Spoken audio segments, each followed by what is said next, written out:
What do you fall back on when things start to unravel, as they inevitably do, right? You're going to have dark patches. How do you work your way through those dark patches? Okay. There are a few things. First of all, I make peace with the fact that I am going to have those. Macmac 200 miler, it's one of the toughest trail races in Africa. 200 miles, 15,000 meters of vertical gain, and a test of physical and mental resilience like no other. I'm Fred Richardson, head coach at Mindful Runner, and in this series we go inside the minds of those who take it on, from the first timers to the race winners and everyone in between. Today we're going to be interviewing Gideon Kahl and getting his perspective, finding out who he is, what his history is, and what he hopes to get from this monster race that he's taking on. Gideon, welcome. Thanks for joining us. What's your running history? Where do you come from as a runner?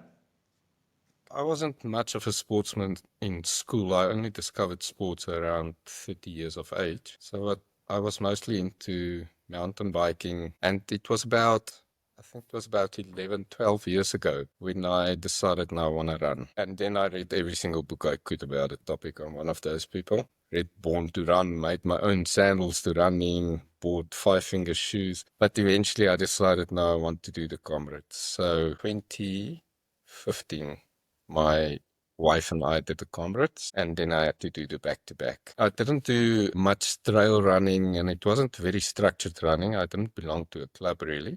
A few years ago, I saw this Addo race. I decided now I want to try trail running. Entered a 76-kilometer race. First time I ever run a trail. And I did it in road shoes. But it was a good experience. Yeah, and then the trail running bit me because the 76-kilometer went right into the night. And it was just such a nice experience being alone in the forest at night. And that got me going back. So in terms of distance, what's the longest run you've taken on so far? So it was in Macmac last year. I only got to about 200 kilometers and they pulled me off because I was missing cutoffs. Before that, it was the Addo 100-miler. So 100 miles is the longest distance I've completed. So you've got the 100-miler buckle, but 200 kilometers of Macmac is a heck of a long way still. I know how far that is. So at least that experience will stand you in good stead. What lessons have you taken from that 200 last year, and what's changed in your training this year? If you were missing cutoffs then, why were you missing them? Have you changed your training in any way? I think my training was fine. When they took me off, I still felt like I had 100 kilometers in my legs. So I didn't feel like my body wasn't up to it. But because it's such a long race and it was the first time I was doing it, it was very hard for me to figure out how I should pace myself. So I decided to be very conservative in the beginning and rather hold back a bit. Eventually found out my body doesn't hurt as bad as I thought it would, but then I didn't have much of a buffer to work with. I also had problems with my watch. I was running with a road watch. It had GPX on it, but obviously not at the range, so it was very hard to navigate. It packed up within the first 40 kilometers of the race. Trying to navigate by phone didn't work well. I had the phone as a backup because the rain was interfering with the touchscreen. So, and also I tend to spend too much time at aid stations. So those three things cost me a lot. So my plan is more to push a bit harder in the first half of the race this year and just build up a bit of a buffer for when things go wrong, that I have a bit of time to correct it. And your watch, you've upgraded that? Yes, no, I got a proper watch now. Yeah. No, I tried to watch now at the Comrades 2 weeks ago, and with all the features and navigation on, it only used 20% for that whole day. So it's a decent watch. So you ran Comrades this year. How did that go? It went well, yes. I didn't go to run any good time. I make myself available to run with people. The last 3 years I've been running with novices to see them through it because I love seeing people achieve something big like that and their eyes open to what they really can achieve. Yeah, that's why I do the Comrades. But it's also a very good, nice long run before the Macmac. What draws you to this 200-miler challenge? What is it that got you signed up and now coming back for the second time? I battle to run unless I have a goal. And the year before last, I wasn't running, and a friend of mine told me, next week when I see you, you better have signed up for a race. So I made sure I would find a race before the next week, and then I saw the Mac 200, and I thought, no, this is a good one. I'll enter that. It was a nice big goal. And what I enjoy a lot about these races, there's a lot of research going into it. It's also connecting with people to find out how to accomplish the goal of finishing something like that. And also the solitude. I love the long distance trail races in South Africa because there are very few participants. I know it's maybe not so great for the organizers because they don't make that much money out of them, but I really enjoy being by myself in nature and just enjoy what's around me. And that's certainly something that happens during the 200 at Mac, right? We start with maybe 15 or 20 other runners, and you hardly see each other than those sort of Mount Sheba interchanges. And then the 100 milers get on the course, and it starts to get busy, and then the 50 milers as well, and it's hectic out there by then, right? That's how you feel because you've kind of been there for 2 days already going on. Yes. Yeah. So what's the biggest mental adjustment you've got to make moving up from that 100-mile distance now into 200s? I mean, you stand at the start line of a 100-mile. Do you feel differently when you stand at the start of a 200-miler? I feel obviously there are different races, but for me, the excitement of both are the same. Obviously, I want to achieve something bigger. I love pushing my body to see what I'm capable of. And last year, the 200-miler beat me, but I wouldn't sign up for it if I didn't believe it was possible to actually achieve the goal. So for me, it's nice just to see what my body is capable of doing. Whether it's start of a 100-miler or start of a 200-miler, that is in my mind. What's your overall strategy in terms of how you're going to sleep, how you're going to eat? You don't have to give away any secrets, but what's your basic idea of how you're going to approach the race from a logistical point of view? Sleep-wise, last year I couldn't figure out how to plan for sleep because the 100-miler I just ran without sleep. I didn't know where it would fit in. I got to 50 kilometers to the Mac out last year, and I was so nauseous. I tried everything. I tried running slow, making sure I'm not overheating, making sure my nutrition was right, I'm not dehydrated. In the end, I slept for 11 minutes and nausea was gone. And it was to me very strange because that was about 8-9 hours, no, a little bit more hours into the race, while with the previous year doing 160, I didn't sleep at all, and I felt much better than that. So the sleep is a little bit of an unpredictable thing for me. My strategy is to push the first 100 miles just a little bit harder. I'm not going to race it. Then get a decent 2 or 3 hours sleep in before I make the way back. Last year I slept in total 68 minutes and it was spread over 4 sessions. So it was really just power naps. Sleep is obviously one of those really interesting things around this kind of distance because nobody's got the answer yet. So it's always interesting to see what other people are doing. Food-wise, my food and the nutrition and the hydration worked very well last year. I tend to like real food, and I will put it in quotes. I can't do gels or energy bars. They don't sit well with me. So I prefer to do things like droëwors and dried fruit and maybe like Rice Krispie type bars, pretzels. It's a variety so that if you get that palate fatigue that you can switch foods a bit and still get your about 200 calories per hour in. And that's your target. You're going to be going for 200 calories an hour and trying to maintain that. I also split my hydration from my nutrition because if it's very hot and I were to drink a lot and I have my carbs also in my drink, then it's very easy to consume so much carbs to start getting stomach problems. So I prefer to have the electrolytes and the water separate from the food. From a gear point of view, equipment, are you comfortable with your gear? I mean, are you one of those guys who's going to be packing in everything? I mean, if you see somebody like Maurice van Rensburg, for instance, Maurice's pack looks huge. He puts everything in, and then you'll see other guys will pack almost nothing into their packs. What do you? Do you go as much gear as possible or as light as possible? Yeah, no, I go a little bit overboard. I also tend to pack everything that I possibly can. I try to plan for every eventuality. And obviously, like I saw last year, the weather can change so quickly that I don't want to be caught off guard with anything. So I pack quite a lot. In terms of mindset, because obviously mindset is a massive thing at this kind of distance. What do you fall back on when things start to unravel, as they inevitably do, right? You're going to have dark patches. How do you work your way through those dark patches? There are a few things. First of all, I make peace with the fact that I am going to have those. So it's not something I can avoid. I have some strategies for quitting for when that thought comes, because that's also going to come.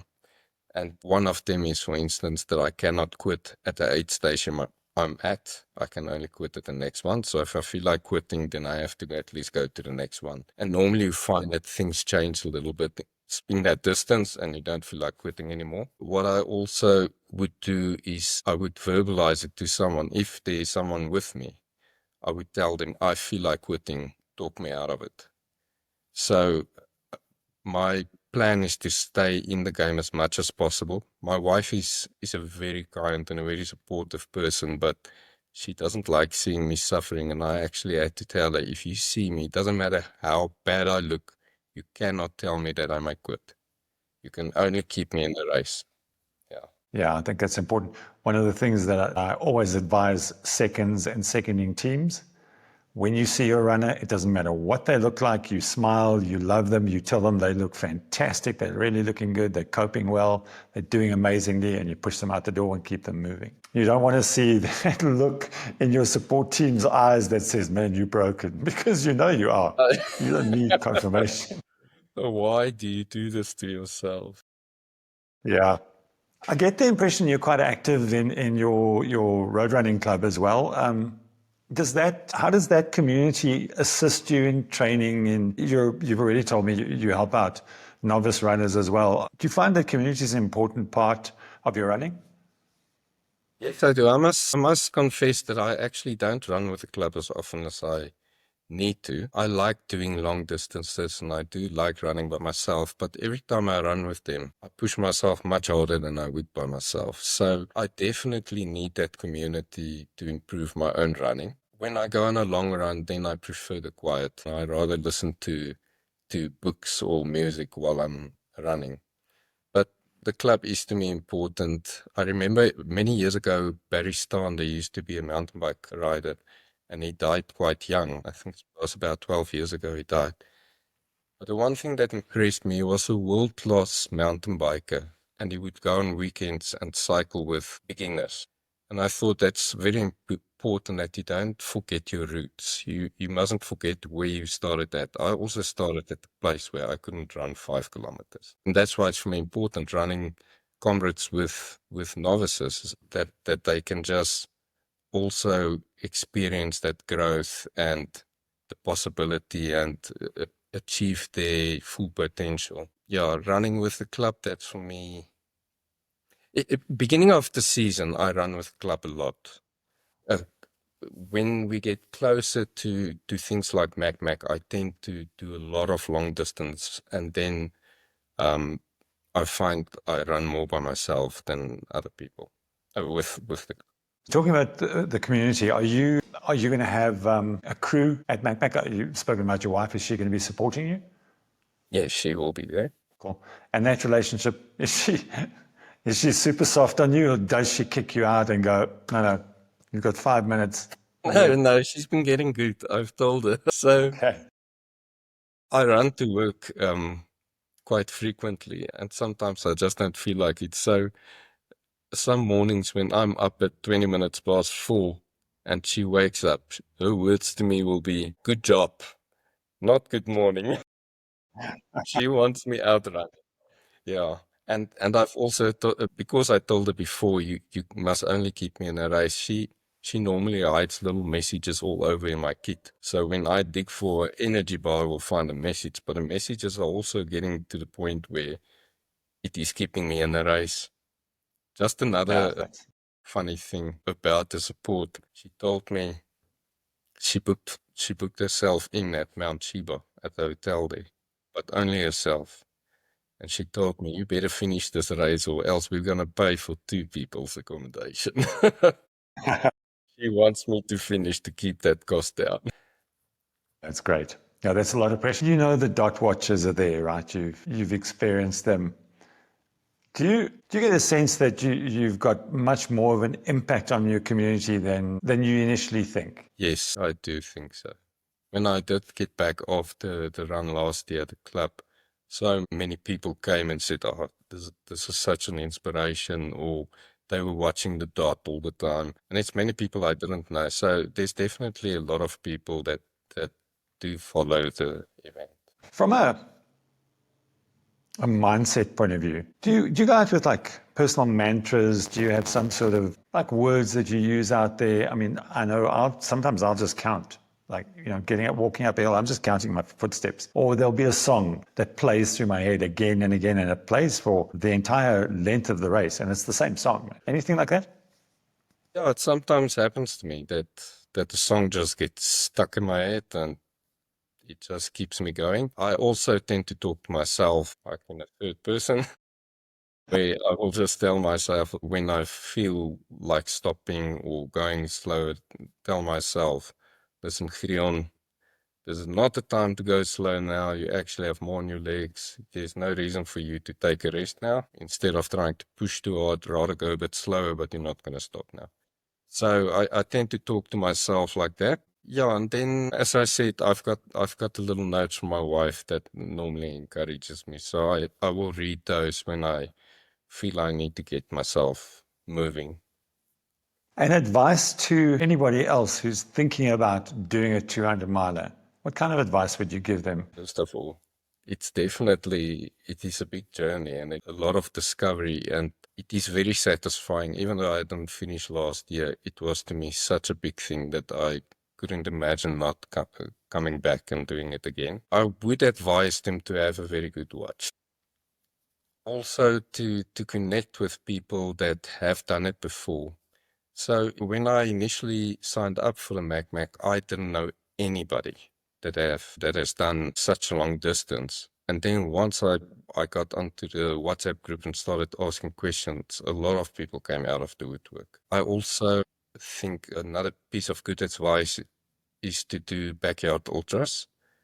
I've done the one in Potch also where Damien was. And the nice thing about backyard ultras, first of all, you have to keep yourself in the race because you have an opportunity every hour to quit. So it's very hard to stay in the race, and I think it's very good mind training. But at the same time, it's also very good nutrition training because you can try many things. If it doesn't work, then next hour you can change it out. It's not like other race where you're stuck with what you have. And the logistics are quite simple on those races. So I would advise people to try backyard ultras also. It is a good testing ground, as you say. How does your training vary? Are you doing track work? Are you doing hill work? You've mentioned the long runs, obviously those are important, but are you mixing up your training? Do you do strength work? Do strength work, so I did do quite a bit of gym initially. I've done quite a bit less recently because the running was taking up so much time, but I still try to get to the gym occasionally. I do believe in strength work. I try to simulate some of the conditions, especially with that first 50 kilometers in Macmac, all that climbing you get. I found the copy here in Johannesburg, here at Kalulis, and there's a route that we call Everest, and it's a very steep route. So I would just go up and down and up and down and up and down that thing to do 1,000 meters or 2,000 meters of climbing just to get my head around what that elevation feels like. So that's one thing that I would train. It's just trying to simulate it. Then for the rest, I am not really a weekend warrior. I don't like this idea of having a weekend widow. So I try to fit my running in a week. So that's why I started running to work. My work is 20 kilometers away from home. So then I run the 20, I do my day's work, run the 20 back, and I have a marathon for the day. Yeah. That's lower mileage. So how many Ks are you doing a week in your peak running periods? I'm not doing very, very high mileage, so it's around between 80 and 100 kilometers a week. I do have the occasional very long run, like in April I did a backyard ultra. In February with my son, we did a 12-hour run, and then the comrades now also recently. So it's just regular longish distances, and then every 6 to 8 weeks a really nice long distance just to see where I'm at. You're feeling like you've prepared well for the race. Yes, I do. That's always hard. Just on that start line, you can never be certain of what's going to happen ahead of you, but getting there confident in your ability and confident in your training, that's got to be first prize. And then obviously no injuries, no niggles. You don't have any of those. Yeah, it's also, for me, it's also just solving problems. I enjoyed that about mountain biking, but also with the trail running, if you run into problems, you need to be able to troubleshoot and solve problems. So that's probably why I run with so much equipment also. Yeah. Do you solve the problem on the fly, or do you sit down like now and in your planning, plan for, okay, if this happens, I'm going to do that. And if that happens, I'll do that. Or do you just deal with those issues as they turn up? No, so I do plan for a lot of it before the time, and that obviously draws from my experience of previous races. So lessons I've learned, I've implemented that in my planning. Like foot care to me is very important. It wasn't my first 100 miler, and it's only by accident that I learned about proper foot care in that race, and it absolutely saved my race. And the lady that helped me also was just very passionate about that. So while she was treating my feet, she was telling me exactly what she's doing, why she's doing it. I saw what she's using, and I've also read up a little bit about it. So I've put little foot care kits together that I can deal with most things. But fortunately, I haven't had real foot issues up until now. So I hope it continues that way. Yeah, absolutely. I think the road running does do a lot towards conditioning your feet. It's the hardest surface you can run on. It's the best place to condition your feet. You mentioned earlier that you'll often listen to stuff in your headphones. What kind of things are you listening to? Podcasts, music? I often listen to, initially it was mostly music, but I love listening to books. So I used to love self-help books, but recently I've also been working my way through the Bible. I've gotten, I think in the last few weeks, I've gotten almost halfway through the Bible just by running to work and back. So I enjoy it for that. Okay, nice. And are you planning on using headphones during it's got to be bone conduction, but are you planning on using that kind of thing during your run? I was thinking of it, so I'm definitely going to pack it in as a possible tool, but I'm planning not to use it. It is if the situation demands it, I will use it. But I prefer the quiet and I prefer my own thoughts. So also I want to immerse myself in the whole experience everything around me and not be stuck in my head. I'm stuck in my head most of the time, so that's my ability to get out of it a little bit. Thanks so much. It's been fun getting to know you. I'm looking forward to hitting that start line with you. That's going to be another fantastic adventure. Thank you. Yeah, and all the best to you too. This has been a part of our MacMac interview series. For more stories, training strategies, and resources to prepare for your own ultra trail journey, head to mindfulrunner.co.za.